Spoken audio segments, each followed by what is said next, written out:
Hi guys, कैसे हैं आप? ठीक हैं? एक वाकया शेयर करता हूँ। मिस्र का एक अमीर बिजनेसमैन था। काफ़ी पैसा था उसके पास। उसकी उम्र तकरीबन लगभग 50 साल थी। उसको एक दिन दिल की तकलीफ़ का एहसास हुआ और जब उसने कायरा के सबसे बड़े अस्पताल से रब्ता किया और वहाँ पे जाके अपना इलाज करवाना चाहा, तो डॉक्टर्स ने माजरत करते हुए कहा कि आप ऐसा कीजिए, यूरोप चले जाइए, वहाँ पे आपका बेहतर इलाज किया जा सकता है। तो डॉक्टर्स ने उनको कुछ नहीं बताया।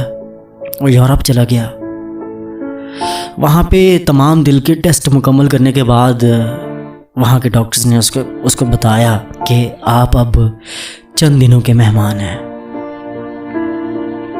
वजह पूछने पर डॉक्टर्स ने बताया कि आपका जो दिल है वो आहिस्ता आहिस्ता काम करना छोड़ रहा है, लिहाजा आप चंद दिन के मेहमान हैं और उसके बाद जाहिर सी बात है आप मर जाएंगे। वो शख्स बाईपास करवा कर मिस्र वापस आ गया। अपनी ज़िंदगी के बाकी दिन गिन गिन के गुजारने लगा। जाहिर सी बात है, जब किसी को इस तरह की कोई बड़ी बीमारी लग जाती है और ज़ाहिर सी बात है इंसान को एक फ़िक्र लाहक हो जाती है कि मैं अब इस दुनिया में चंद दिन का मेहमान हूँ। ज़ाहिर सी बात है। अब हुआ क्या, आगे सुनिए। एक दिन वो एक दुकान से गोश्त खरीद रहा था। जब उसने देखा कि एक औरत कसाई के फेंके हुए वो चर्बी के छोटे छोटे टुकड़े होते हैं ना, उनको इकट्ठा कर रही थी, जोड़ रही थी, तो उस शख्स ने उससे पूछा, वो जो अमीर शख्स था, उसने उस औरत से पूछा कि ए औरत, ये आप क्या कर रही हो? ये कसाई के फेंके हुए चर्बी के टुकड़े आप ऐसे इकट्ठा क्यों कर रही हैं? तो उस औरत ने बताया कि मैं ये सब कुछ मजबूर होकर कर रही हूँ। मेरे बच्चे गोश्त खाने पर मुझे मजबूर कर रहे थे, तो मेरे पास पैसे नहीं हैं और मेरा शौहर भी मर चुका है, इस दुनिया में नहीं है। तो वो औरत कहने लगी कि मैंने मजबूर होकर ये कदम उठाया है। इस चर्बी के साथ साथ थोड़ा सा गोश्त भी होता है, तो मैं वो उतार लेती हूँ और बच्चों को दे के पका लेती हूँ। तो बिजनेसमैन की आंखों में उसकी बातें सुन के आंसू आ गए। उसने सोचा कि मेरी इतनी दौलत का मुझे क्या फ़ायदा, और वैसे भी मैंने चंद दिन जीना है और उसके बाद तो मैंने मर जाना है। मेरे पास इतना पैसा है, इतनी दौलत है, मैं क्या करूँगा इतने पैसे का? तो उस आदमी ने उस कसाई से कहा कि इस औरत को पहचान लो। ये जब भी आए और जितना भी आपसे गोश्त मांगे इसे दे देना, और पैसों का ना पूछना, पैसे मुझसे ले लेना, कोई बात नहीं है। उस कसाई ने कहा कि ठीक है। उस वाक़े के बाद वो शख्स अपने रोज़मर्रा के मामूलात में मसरूफ़ हो गया।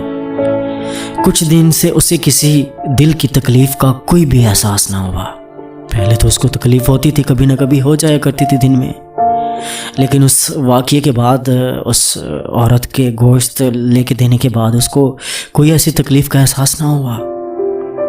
तो उसने कायरा में मौजूद लेबॉर्ट्री में अपना दोबारा टेस्ट करवाया। डॉक्टर्स ने उसको बताया कि रिपोर्ट के मुताबिक तो आपके दिल में कोई भी मसला नहीं है, आप बिल्कुल ठीक ठाक हैं, कोई मसला नहीं है। लेकिन उसको तसल्ली ना हुई, फिर भी तसल्ली ना हुई। तसल्ली के लिए उसने दोबारा कहा कि आप मेरे दोबारा टेस्ट कीजिए। ऐसा कैसे हो सकता है कि एक बड़े से हॉस्पिटल ने मेरी रिपोर्ट्स में ये लिख दिया हो कि आपका दिल काम करना छोड़ रहा है, और अचानक चंद दिनों में ऐसी क्लियर रिपोर्ट्स का आना मेरे लिए ये एक नाकाबिले यकीन बात है। आप दोबारा टेस्ट कीजिए। लेकिन उसके बावजूद भी उसकी रिपोर्ट्स क्लियर थी, सब कुछ क्लियर था, कोई बीमारी नहीं थी। उसको तसल्ली ना हुई। वो दोबारा यूरोप चला गया, वहीं जाके जहाँ उसने पहले टेस्ट करवाया था, जहाँ उसके दिल में बीमारी की तशखीस हुई थी। वो वहाँ चला गया, वहाँ जाके अपने टेस्ट दोबारा करवाए। रिपोर्ट के मुताबिक उसके दिल में कोई ख़राबी सिरे से थी ही नहीं। डॉक्टर्स हैरान रह गए और उससे पूछा कि आपने ऐसा क्या खाया है या ऐसा क्या किया है कि आपकी तमाम बीमारी जो है वो जड़ से ख़त्म हो गई है। उसे वो गोश्त वाली बेवा याद आई। उसने मुस्कुराकर कहा कि मैंने कोई दवाई नहीं खाई, मैंने अपने दिल का कहीं से कोई इलाज नहीं करवाया, मैंने तो बस एक बेवा औरत की मदद की थी।